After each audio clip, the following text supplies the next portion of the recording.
All right, diving right into the deep end today, the story of Ross Ulbricht and the Silk Road. You guys gave us some interesting material for this one. Definitely complex. Yeah, I mean, we've got tech, idealism, crime, politics, all wrapped up in one. So was Ross Ulbricht a visionary? Or was he a criminal? Well, that's the question, isn't it? Yeah. I think to really understand this case, we need to go beyond just like the surface level. Yeah. Look at all the little details to really understand the impact of what he created. Yeah. So let's go back to the beginning. Our sources paint this picture of Ulbricht as kind of an all-American guy. Eagle Scout, science whiz. He was passionate about this libertarian philosophy, right? Wanted to build a world without force or coercion. Kind of ironic that that led him to create a platform some argue facilitated a lot of harm. Yeah, that is the paradox of the Silk Road. He really believed he was creating a utopia, like a marketplace that was free from government control where individuals could buy and sell whatever they wanted. And he thought Bitcoin was the perfect tool for this because of the anonymity, way to like circumvent traditional power structures. Okay, so one of the sources actually described the Silk Road as eBay for illegal stuff. Is that accurate? I mean, in a way, I think that's a good place to start. Okay. I mean, the site had seller ratings, forums, even a code of conduct. So he was trying to build a community, even if it was a very illicit one. He actually encouraged harm reduction and ethical behavior, at least within the confines of this illegal marketplace. So while the government's out there in the real world cracking down on drugs, Ulbricht's online creating this, like, libertarian society using Bitcoin. What impact did all of this have on Bitcoin's development in the early days? Well, the Silk Road was one of the first major use cases for Bitcoin. So it really showed how the cryptocurrency could be used to, facilitate transactions outside of the control of government and banks. And that caught a lot of attention, like from technologists, investors, and definitely law enforcement. Speaking of law enforcement, one of the sources detailed Ulbricht's arrest, and it sounded like something out of a movie. FBI agents staged a fight in a San Francisco library to distract him while they seized his laptop. I mean, wow. Yeah. It was a very, very carefully planned operation. And it kind of shows how intensely law enforcement was pursuing him in the Silk Road. I mean, that laptop was a gold mine for the prosecution. They got chat logs, financial records, even Ulbricht's personal diary entries. And then, of course, there are the allegations of the murder for hire plots.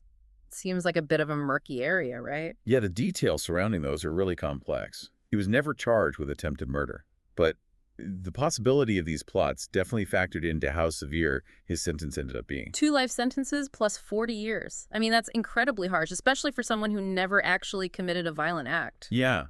The judge said that Ulbricht needed to be made an example of, Yeah. like a message needed to be sent because he directly challenged the law. Of course, this led to a huge debate about whether that punishment actually fit the crime. And this is where Donald Trump kind of enters the picture, right? He promised to commute Ulbricht's sentence as part of this deal with the Libertarian Party during the 2024 election.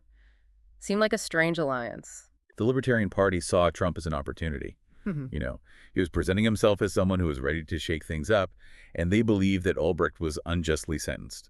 So they were willing to cut a deal to potentially get his freedom. So Trump essentially said, vote for me and I'll free your guy. Classic campaign tactic. But it didn't really work out for the Libertarians in the end, did it? No.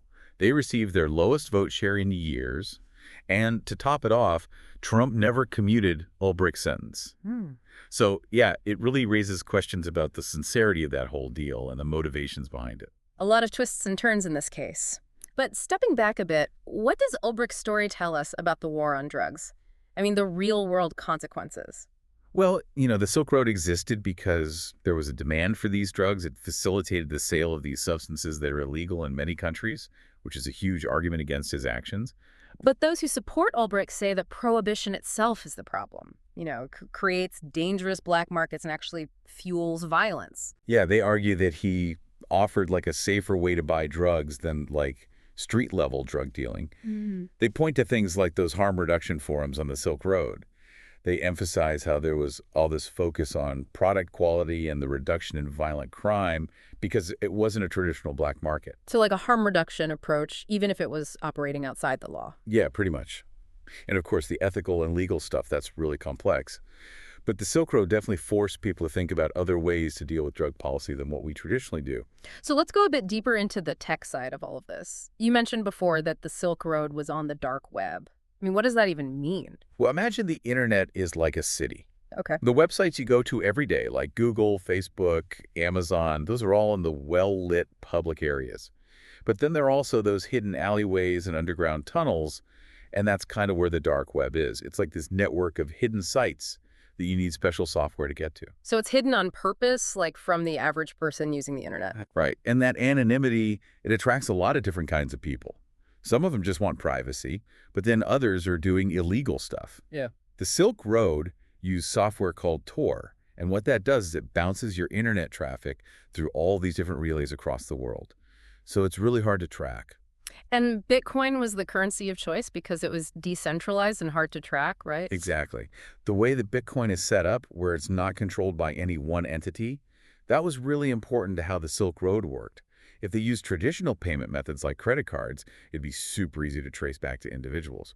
But Bitcoin, especially in the early days, offered more anonymity. Yeah. You shared some research on the Silk Road structure, and it sounds like Ulbricht was really obsessed with security. Oh, absolutely. He used layers of encryption, fake identities, and all these crazy security measures to try to protect himself and the users. He even had the system of escrow payments, so like to build trust between buyers and sellers, to minimize the risk of scams. I mean, this is all sounding super sophisticated, especially for something that was around back when Bitcoin and the dark web were still new. Yeah, it was groundbreaking for sure. The Silk Road basically became a model for all these other dark web marketplaces that came after it.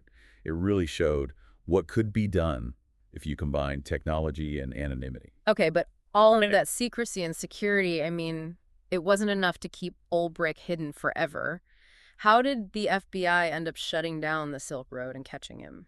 Well, it was a few different things. They used undercover agents to get onto the site. Oh, wow. They tracked Bitcoin transactions and took advantage of any security vulnerabilities they could find. And remember that scene in the San Francisco library we talked about? You mean the staged fight? It sounds like something out of a spy movie. Totally. And that was a really big deal. Because they got a hold of his laptop while it was unlocked, they had access to all this evidence that tied him to the Silk Road directly. So the same technology that he used to create the Silk Road, the anonymity he was going for, it actually ended up leading to his downfall. Yeah, in a way. Technology can be a double-edged sword. It can be used for good and for bad, and the Silk Road is a perfect example of that. It definitely shows that tension between individual liberty and security. And then the whole question of the government's role in regulating what happens online. I mean, was it justified in taking such extreme measures to shut the Silk Road down? It's tough to say. There aren't easy answers to that. On the one hand, you have the Silk Road, which was helping people sell illegal drugs, which we know can have really bad consequences. But then on the other hand, it was a platform that gave people a choice, you know? It challenged the idea that the government should control everything. This has definitely made me think more about how complex things are in the digital age and the whole thing about trying to balance freedom with security. What about the effect all of this had on the dark web as a whole? I mean, did shutting down the Silk Road even accomplish anything in the long run? It was a big blow, definitely. But it didn't get rid of the dark web altogether. A lot of people think that they actually just pushed those activities further underground, making them harder to track and possibly even more dangerous. It's kind of like when you cut off one head of a hydra and then two more grow back in its place. Pretty much, yeah. After they took down the Silk Road, all these new marketplaces popped up, and they often used even better technology to avoid getting caught. Sounds like that would be a whole other deep dive in itself. For sure. But before we move on, what about the legacy of the Silk Road? What impact did it have beyond the dark web? Well, like we talked about before, it played a huge role in how Bitcoin developed. It showed everyone what cryptocurrencies could do.